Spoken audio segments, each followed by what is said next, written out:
गिलास भाई अपने पैसे नहीं आते।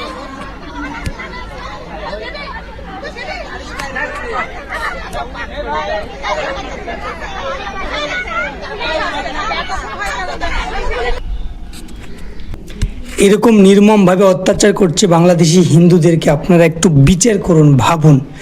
এখানে যে মহিলাটা আছে আর আশেপাশে যে লোকগুলো আছে দেখে স্পষ্ট বোঝা যাচ্ছে তারা মুসলমান সম্প্রদায়ের, আর যে মহিলাটাকে মারছে সে হিন্দু সম্প্রদায়ের। আর এক কমিউনিটি অন্য কমিউনিটিকে এরকমভাবে নির্মমভাবে যে নির্যাতনটা করছে আপনাদের চোখের সামনে দেখুন। মানে মুসলমান ছেলেগুলো মহিলাদেরকে উস্কিয়ে দিচ্ছে, লাঠি হাতে ধরে দিচ্ছে যে মারো। নমস্কার বন্ধু, আমি শান্ত আর আপনারা দেখছেন দ্য রিয়েল ফ্যাক্ট। এরকমভাবে নির্মমভাবে দিনের পর দিন নিপীড়িত করছে, নির্যাতিত করছে বাংলাদেশি হিন্দুদেরকে। কি তাদের কোনো আইন সংহিতায় কোনো নিয়মকানুন নেই? তাদের কোনো মানব অধিকার নেই? এরকমভাবে নৃশংসভাবে তাদেরকে নির্মমভাবে তাদেরকে অত্যাচার করছে। মানে কয়েকশো লোকের সামনে একটা মহিলাকে গাছের সঙ্গে একটা খাম্বার সঙ্গে বেঁধে তাকে নির্মমভাবে মারপিট করছে, বেধড়ক মারপিট করছে। এটা কোন আইনে লেখা আছে?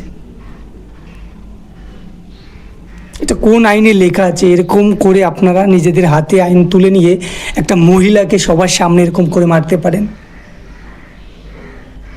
সে কি অন্যায় করেছে, সে চুরি করুক, ডাকাতি করুক, যা কিছুই করুক না কেন, তার জন্য তো তার একটা আইন আছে, তার একটা নিয়ম শৃঙ্খলা আছে, পুলিশ প্রশাসন আছে।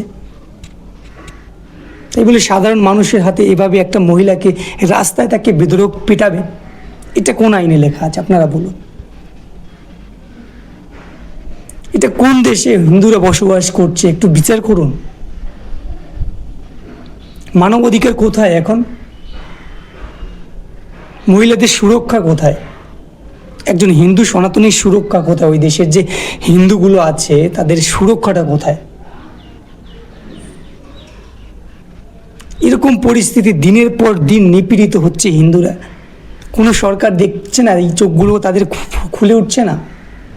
এরকম পরিস্থিতি, এরকম নির্মমভাবে অত্যাচারিত কেন হচ্ছে হিন্দুরাই শুধুমাত্র?